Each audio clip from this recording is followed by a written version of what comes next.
José Dayan fait feu sur la France et avec votre argent. Bienvenue dans ce tueur en série consacré aux combattantes.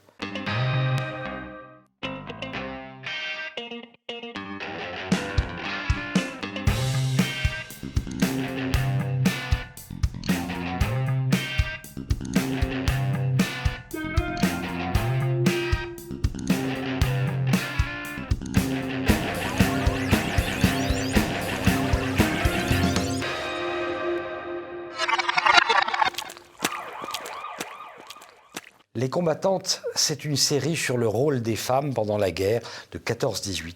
Un rôle trop souvent oublié, elles ont remplacé les hommes à l'usine, dans les commerces et aux champs. C'est une coproduction de TF1 et Netflix, une alliance entre la TV grand public et son frère ennemi, les plateformes de streaming. Avec ces deux géants, on ne pouvait s'attendre qu'à une grosse production et cela donne le vertige. 150 rôles, 3000 figurants, 1300 costumes, dont 600 uniformes, 200 litres de faux sang. Des images superbes, tournées à la fois en décor réel et à la fois en réalité virtuelle pour les scènes aériennes.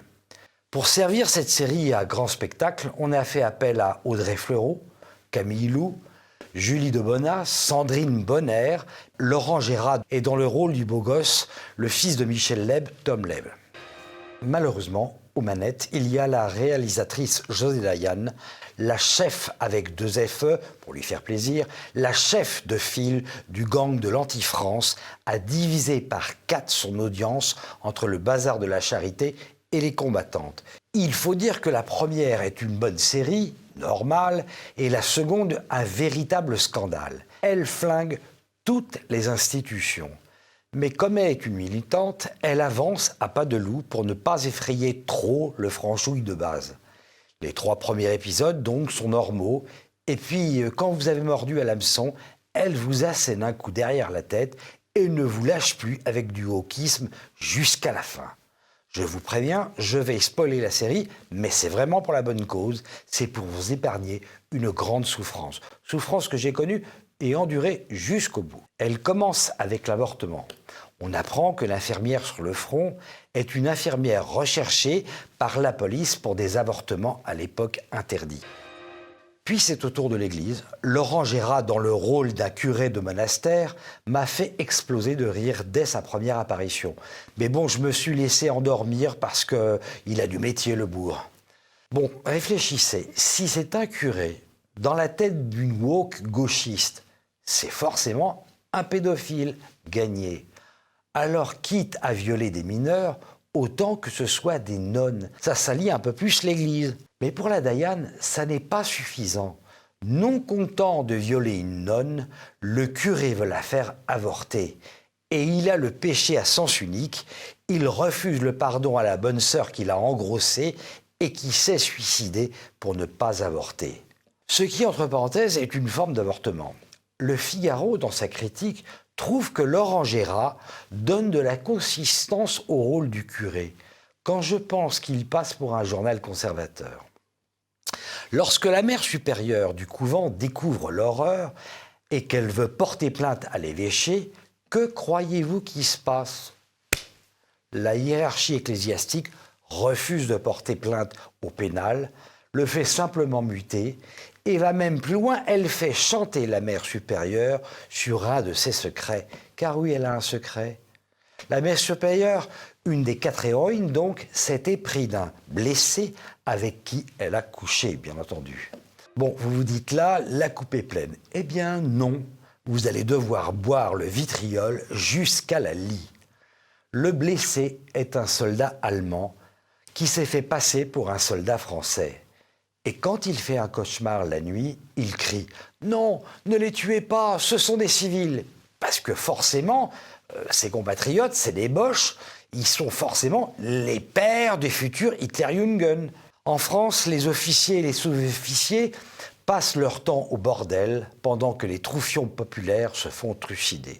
Quant au général, il ne sait faire qu'une seule chose, c'est sacrifier des vies inutiles. Enfin, ça, c'est pas complètement faux. Il faudra d'ailleurs attendre le maréchal Pétain pour qu'on en finisse et qu'on cesse les massacres inutiles. Je sais, c'est pas dans l'air du temps, c'est pas très woke. Bon, alors on a coché la case du curé, des bonnes sœurs, des nazis, de l'armée. Qu'est-ce qu'il y a d'autre? Ah oui, il y a la police. Alors il y a un inspecteur de police, un fou furieux, qui veut tuer l'avorteuse. Et il y en a un autre qui passe de la cocaïne et de l'héroïne sur le camp militaire. Je poursuis. 2 des 4 héroïnes de la série sont des prostituées. Le fils raté de la grande famille industrielle locale est un lâche qui veut convertir l'usine de camions en une usine d'armement pour éviter d'être appelé au front. On se demande d'ailleurs pourquoi ça ne tient pas vraiment la route. Il est prêt à tuer pour ça. Et puis, il y a des petites quenelles que la José Dayan nous glisse comme ça, discrètement. Par exemple, un des ouvriers lâches. Heureusement que nous avons pu continuer à produire des camions. Ça m'aurait fait de mal de produire des balles. Là, c'est l'Internationale rouge qui ne veut pas faire la guerre entre ouvriers du monde. Ce sont les exploiteurs qui veulent faire la guerre, c'est bien connu. Je passe sur les prostituées qui sont forcément lesbiennes, car le véritable amour, c'est bien connu, est une histoire entre femmes. Vous noterez au passage que l'une s'est prostituée parce qu'elle avait faim, et pan pour les salauds de riches et les exploiteurs, et puis l'autre est devenue fille de joie parce que rejetée par sa mère lorsqu'elle s'est trouvée fille-mère. Et pan, ça c'est pour la famille. Et dire que le Figaro trouve que c'est une série romanesque, mais un peu à l'eau de rose, style Harlequin. Je crois qu'il faudrait faire une pétition pour que José Dayan ne puisse plus réaliser quoi que ce soit en France ou même à l'étranger d'ailleurs. C'est une dérangée. Elle voit le mal partout. Église catholique, famille, militaire, police, bourgeoisie, aristocratie, ouvrier. Non, pas ouvrier. Parole de gauchiste. À bientôt.